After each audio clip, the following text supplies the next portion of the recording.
Sejam todos bem-vindos ao canal Escola Dominical Brasil. Meu nome é Vanderlei Claudiano e hoje eu tenho alguns anúncios bem rápido para vocês aqui, tá bom? Que eu quero gravar alguns vídeos extra. Além do vídeo do Vem Segue-me diário que nós vamos ter, eu vou gravar alguns vídeos extras, tá bom? Aqui no canal. Só que aí os vídeos extra que eu gravar, eu quero colocar como outros títulos, tá bom? Então você que quer acompanhar o estudo só do Vem Segue-me, vai estar o título pelo YouTube Vem Segue-me, tá bom? E aí outros títulos, inclusive eu tenho 2 vídeos no canal, né, que eu coloquei como link, né, para as pessoas ir assistindo, e aí eu gostaria de colocar para deixar aberto mesmo no YouTube, para quem quiser assistir, né, aprender mais.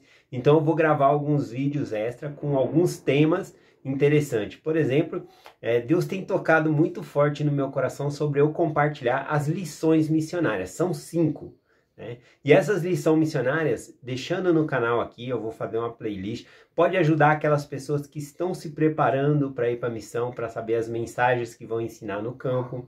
Vai ajudar também missionários de ala, porque quando as pessoas se batizam, os missionários de ala, eles ensinam as mesmas mensagens que os missionários ensinam ali para as pessoas que entrou para a igreja.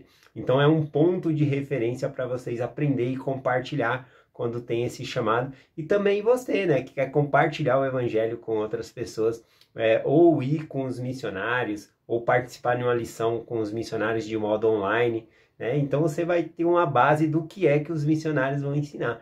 Qual lição vocês vão ensinar, elders? É a primeira. Então vocês vêm na primeira lição. Eu vou tentar dividir em 2 tópicos, né, para não ficar muito grande as mensagens, tá bom? Mas eu quero muito também, eu tenho muito desejo de explicar a Bíblia de Gênesis a Apocalipse, principalmente o livro de Gênesis, o livro de Isaías e o livro de Apocalipse para nós. Tá bom? Então eu quero fazer isso com toda a Bíblia e em algum momento eu tenho que começar. Esse é um projeto muito grande, né? E vai demorar anos para mim concluir isso, né? Mas que Deus me abençoe com saúde, tempo e sabedoria, né? Para fazer isso. E em algum momento eu tenho que começar. Então mesmo que eu comece e faça alguns vídeos, interrompa, depois continuo de novo, o importante é começar. Então vocês vão começar a receber alguns vídeos a mais aí no canal, tá bom? Então o que é do Vem Segue vai estar com o tema Vem Segue.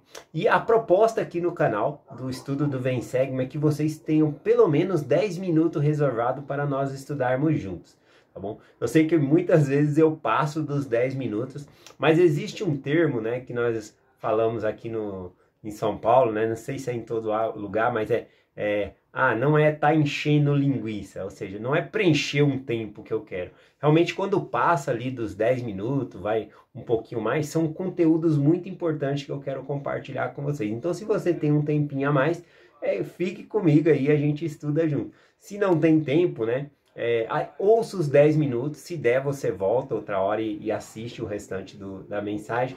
Mas o mais importante é todos os dias estarmos juntos aqui estudando as escrituras. Tá bom? Vamos lá para a designação do Vem Segue-me de hoje. Eu vou compartilhar com vocês aqui Isaías capítulo 1. Isaías capítulo 1, eu vou ler aqui o versículo 2 e o versículo 3, que diz assim, ó: Ouve, ó céu, e dá ouvido, tu, ó terra, porque fala o Senhor.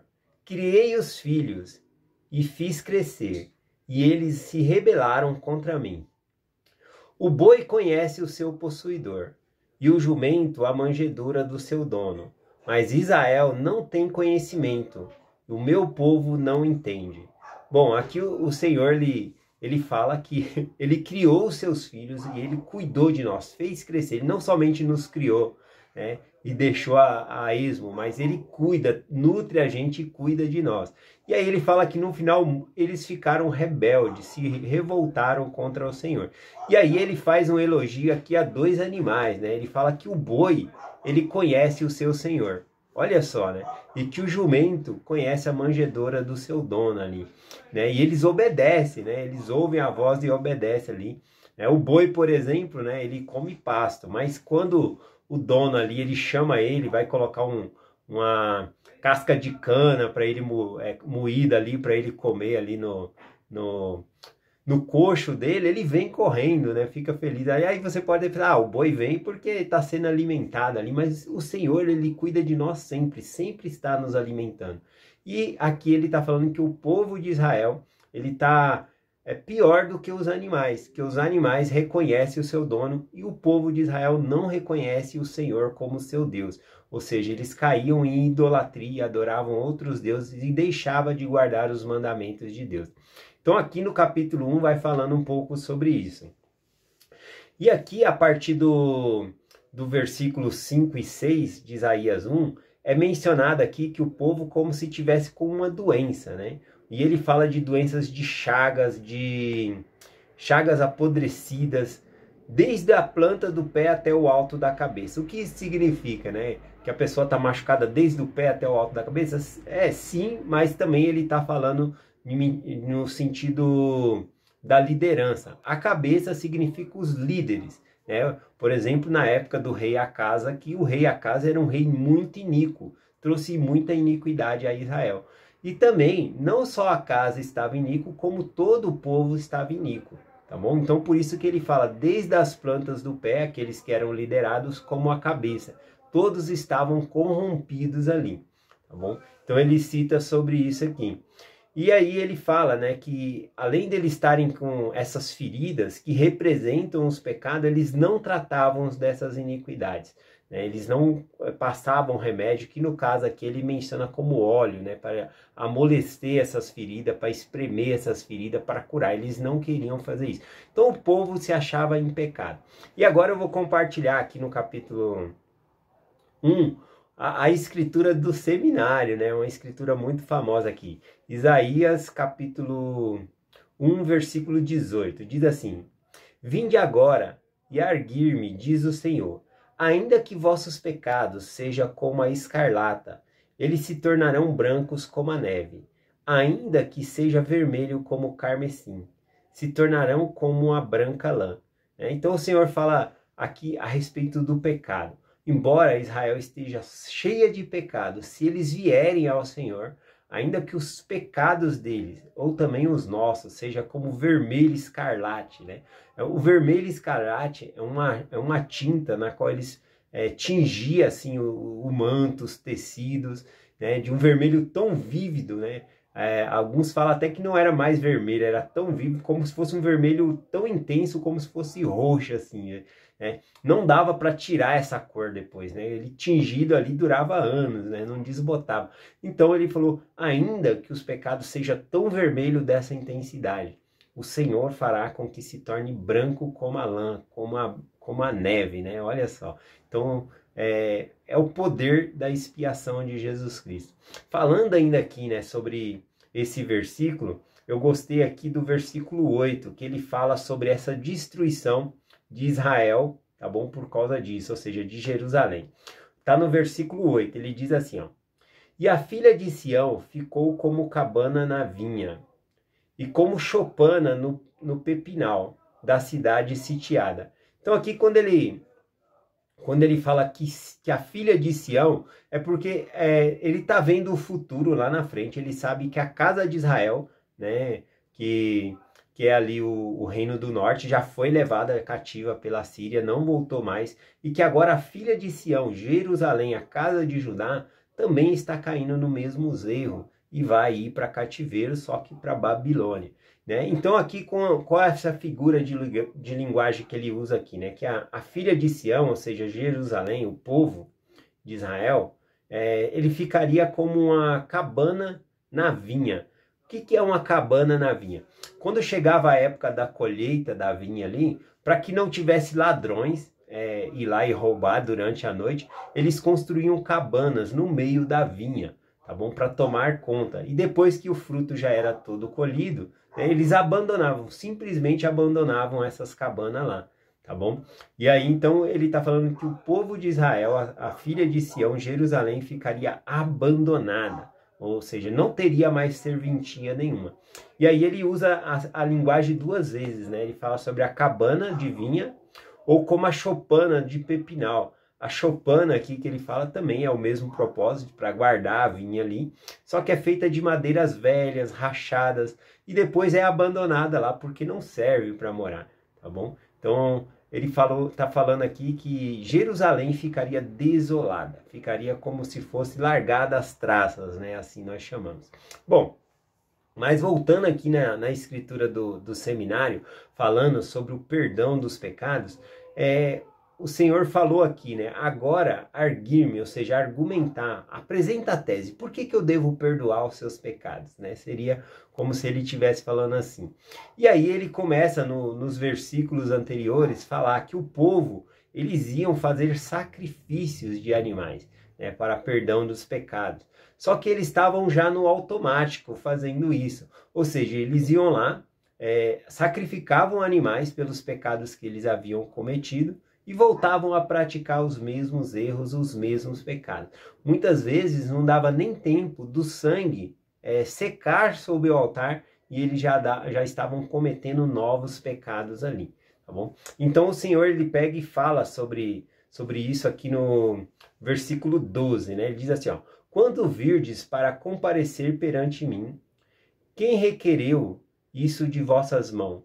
Que viesses pisar os meus átrios, né? Que significa vir pisar os átrios do Senhor, né? E ele continua falando aqui, ó, e eu não ouvirei as suas orações, mesmo que sejam multiplicadas. Quanto mais você orar, ó, eu não vou ouvir a oração de vocês. E ele falou, vocês vêm pisar nos meus átrios, né? O que é o átrio? O átrio é aquela cerca, vamos imaginar o tabernáculo, né, que era o templo móvel ali, existia o átrio. O átrio era aquela cerquinha que ficava em fora, a parte que, como se fosse uma cerca, né, que cercava o tabernáculo. Então, quem entrava para dentro daquela cerca era chamado átrio, tá bom? Então, ele está falando das pessoas que vai perante o Senhor ali no átrio para oferecer esses sacrifícios, tá bom? Claro que aqui Isaías está falando de um templo, e o templo também, né, de Salomão tinha o seu átrio. Então, é como se ele estivesse falando assim, vocês querem que eu perdoe? Por que eu devo perdoar os pecados de vocês? Nós podemos dizer, porque nós vamos na igreja todo domingo e nós tomamos o sacramento. Mas aí o Senhor fala aqui, né, que ele não está interessado em sacrifícios de holocaustos, animais, né? Não é isso que o Senhor quer. Será que é só isso que nós devemos fazer? Ir para a igreja e tomar o sacramento? Simbolicamente, se nós formos comparar como a casa de Israel aqui, como a casa de Judá, seria como eles estavam fazendo o sacrifício, mas depois não tinham mudança nenhuma no coração. Eles iam e continuavam cometendo os mesmos erros, os mesmos pecados, tá bom? Então, não é só tomar o sacramento, tem que haver uma mudança dentro de nós, no nosso coração. E ele fala sobre essa mudança a partir do versículo 16. É isso que o Senhor quer de nós. Ele diz assim, ó, lavai-vos e purificai-vos. Esse lavai-vos, né, é fazer convênio com o Senhor. Lavai-vos, por exemplo, ser batizado. Lavai-vos, por exemplo, é fazer ordenanças de abluções dentro do templo. Então, lavai-vos e purificai-vos, tá bom? É isso que ele requer de nós. E aí ele continua dizendo aqui, ó, lavai-vos e purificai-vos, tirai a maldade de vossos atos diante de meus olhos, e cessai de fazer o mal. Então não é só tomar o sacramento ou só como a Israel antiga estava vendo, só sacrificar animal. A gente tem que deixar os atos ruins. E olha mais o que ele diz aqui. Aprendei a fazer o bem, procurai o juízo, ajudai o oprimido, fazei justiça ao órfão, defendei a causa das viúvas. E aí sim ele vem com a escritura do seminário, né? Vinde agora e arguir-me, diz o Senhor. Ou seja, com esse argumento de que nós estamos realmente fazendo o bem às outras pessoas, aí sim o Senhor vai perdoar os nossos pecados, né? Que ele diz, ainda que vossos pecados sejam como escarlata, eles se tornarão brancos como a neve. Ainda que sejam vermelhos como o carmesim, se tornarão como a branca lã, né? Então eu finalizo a mensagem de hoje com esse versículo e vou contar uma história aqui para quem tiver tempo de ouvir, tá bom? Vou compartilhar uma história com vocês rapidamente aqui. É uma história que eu ouvi há muito tempo na igreja e eu lembro ela de cabeça, então eu só anoto algumas coisas né, dessa história, e aí quando eu vou compartilhar, eu vou e compartilho da maneira que me vem na mente ali, porque eu não achei essa história em lugar nenhum. Mas o nome dessa história é chamado A Sala, tá bom? Ela conta a história de um rapaz que ele sonhou, né? Sabe aquele sonho tão real que você sonha entre você estar sonhando e acordado ali? E ele sonhou que ele entrou dentro de uma sala. E essa sala, ela era diferente, tá bom? As quatro paredes da sala, elas tinham gavetas. E as gavetas iam desde da parte do chão ali até lá em cima no teto, cheio de gaveta. Aquelas gavetas igual de biblioteca que você puxa e tem fichários, né? Tem aquelas fichas ali dentro. Então ele entrou dentro dessa sala e ele ficou admirado, né? Ele falou, nossa, que sala é essa? E aí ele começou a andar na sala ali e aí ele começou a ver que cada gaveta tinha títulos. E aí ele começou a ler os títulos da gaveta, né? Uma das gavetas dizia... amigos que tive. E aí ele pegou, né, ficou curioso com aquela gaveta e abriu. E aí ele puxou uma das fichas ali e ele leu. E ele ficou espantado ao ver que todas as pessoas que estavam naquela ficha ele reconhecia, que eram amigos dele, né? Então ele pegou e fechou, colocou a ficha no lugar, fechou. E ele viu outra gaveta que dizia lugares que frequentei, lugares que fui. E aí ele abriu aquela gaveta e pegou e abriu ali, começou a ler. E ele viu que eram os lugares que ele havia frequentado, tá bom? E aí então ele sem ninguém precisar falar para ele onde ele estava, ele sabia. Ele estava numa sala na qual havia sido arquivado toda a vida dele.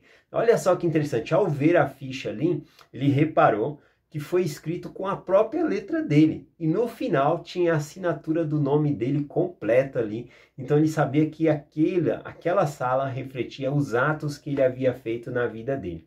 Então ele guardou aquela ficha e começou a percorrer aquela sala ali, a ver novas coisas ali, né? Então ele começou a percorrer a sala e aí ele viu uma gaveta que dizia assim, filmes que gostei, né? E aí ele abriu, olhou também, lembrou dos filmes que ele gostou de ter assistido aqueles filmes no cinema, ou na Netflix, ou pela internet, né? Ele revivenciou aquilo novamente lendo aqueles filmes, lendo a lista dos filmes que ele gostou. E aí ele foi vendo, cada gaveta tinha títulos diferentes, tá bom? Uma delas dizia assim, coisas que disse na hora da raiva. Isso foi, ele não quis abrir essa gaveta não. Outra foi, um outro assunto que estava na gaveta era piadas que achei engraçada. Ele pegou uma daquelas fichas e começou a ler aquela piada e ele não achou engraçado por causa das palavras de baixo calão que existia dentro daquela piada ali. Então naquele momento que ele estava lendo ele não achou engraçado, né? Mas antigamente ele achava engraçado e ele sentiu vergonha por conta daquela piada. Então ele viu uma gaveta que estava escrita assim, músicas que escutei. Nossa, aí ele pegou, deixa eu ver essa gaveta. E aí ele pegou essa gaveta e foi abrindo, né? Mas parecia aquelas gavetas mágicas, sabe? Quanto mais ele abria, mais a gaveta ia se estendendo, se estendendo. E aí ele ficou muito envergonhado, né? Não por causa da qualidade das músicas que ele escutava, é porque as fichas dentro dessa gaveta estavam tão apertadinhas, sabe? E a gaveta era maior. E aí então ele ficou envergonhado porque ele passou muito tempo da vida dele ouvindo músicas, né? E aí, não por conta da qualidade da música, mas ele viu que ele perdeu muito tempo da vida dele ali, já que as gavetas simbolizavam o tempo dele de vida, o que ele fez com a vida dele. Então ele fechou essa gaveta e aí ele continuou ali a pesquisar, né? A procurar as outras gavetas e lendo os títulos das gavetas ali. E aí ele viu uma gaveta que dizia assim, né? Vídeos que assisti no YouTube, sites que entro para ver outras coisas, pensamentos cobiçosos. Quando ele viu essa gaveta, nossa, deu um arrepio nele ali, né? Pensamentos cobiçosos. Ele não queria saber o tamanho da gaveta, então ele abriu só um pouquinho assim, de modo que dava para ele pôr a mão assim e puxar, né, uma das fichas. E aí ele puxou uma das fichas e ele começou a ler. E ele ficou surpreso que tal detalhe da vida dele tinha sido registrado. E enquanto ele lia, ele olhava para trás. Ele olhava para trás porque ele estava com vergonha. Ele não queria que ninguém lesse as coisas que ele havia pensado, aqueles pensamentos e atos que ele havia feito no passado. Então, um pensamento veio na mente dele. Ele disse: ninguém pode ver essas fichas. Eu tenho que destruir essas fichas. Ninguém pode saber dessas coisas que eu fiz. E aí, então, em um ato frenético, de loucura, ele arrancou a gaveta. Já não importava mais o tamanho da gaveta. Ele bateu no chão, as fichas se espalharam toda pelo chão ali. Então ele pegou ali uma das fichas e tentou rasgar. Quando ele tentou rasgar, era duro feito aço. Então ele ficou tentando muitas vezes rasgar ali, com o dente, tentando rasgar, e não nada, nem arranhava, né? As fichas pareciam feitas de aço, né? E o nome dele estava em cada uma daquelas fichas ali. Então, cansado e desanimado por causa da luta que ele teve ali para tentar rasgar, ele viu que não tinha jeito. Então ele pegou todas aquelas fichas e colocou de novo dentro da gaveta e fechou, né, a gaveta e disse: ninguém pode ver essa sala. Eu tenho que trancar essa sala e jogar essa chave fora. Então, nesse momento, né, ele encostou a cabeça ali na gaveta e soltou um suspiro de piedade própria, né?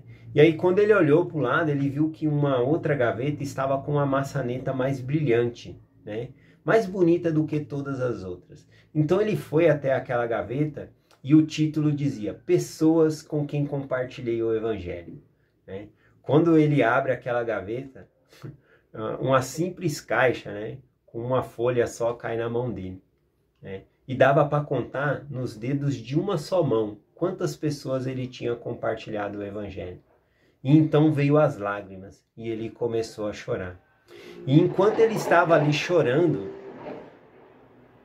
Jesus se aproximou por trás, né? Uma pessoa entrou por trás e ele falou: não, qualquer pessoa pode entrar aqui, qualquer pessoa, menos Jesus, né? E Jesus entrou e olhou assim para ele. Ele não tinha coragem de fitar os olhos em Jesus, então ele olhava para o chão. E então Jesus, ele começou a abrir aquelas gavetas, uma por uma, uma por uma. E aí então, ao ver que Jesus Cristo estava vendo aquelas gavetas, e aí Jesus Cristo, ao ver aquelas gavetas, ele estava pegando aquelas fichas e assinando cada uma daquelas fichas. Então naquele momento ele correu até Jesus Cristo e tomou, né, uma das fichas da mão de Jesus Cristo.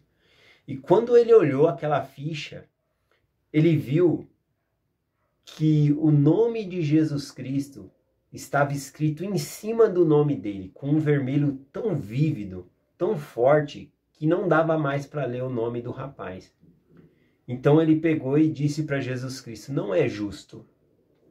Não foi você que fez essas coisas, fui eu que fiz. Então, Jesus Cristo poderia ter dito tantas coisas para ele, mas Jesus Cristo não disse nada.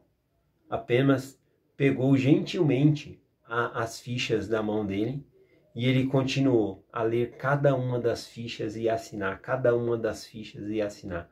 Ele não entende como Jesus Cristo fez nesse período de tempo, mas quando ele pensou que não, Jesus Cristo já tinha fechado a última gaveta. Então ele veio até ele e abraçou esse rapaz e levou ele para fora da sala. E essa sala, ela não existia uma porta para que pudesse ser trancada, mas ainda existia muitas fichas para ser escritas, né? Ainda que nossos pecados sejam como carmesim, né, por causa da expiação de Jesus Cristo, eles podem se tornar branco, como a neve, como a lã. Eu sou muito grato pelo meu Salvador. Não importa já o que nós fizemos, o que importa é nós aceitarmos a expiação de Jesus Cristo e saber que ainda tem muitas fichas para nós escrevermos. O que vamos fazer daqui para frente? É essa mensagem que eu compartilho com vocês hoje, em nome de Jesus Cristo. Amém. Até amanhã.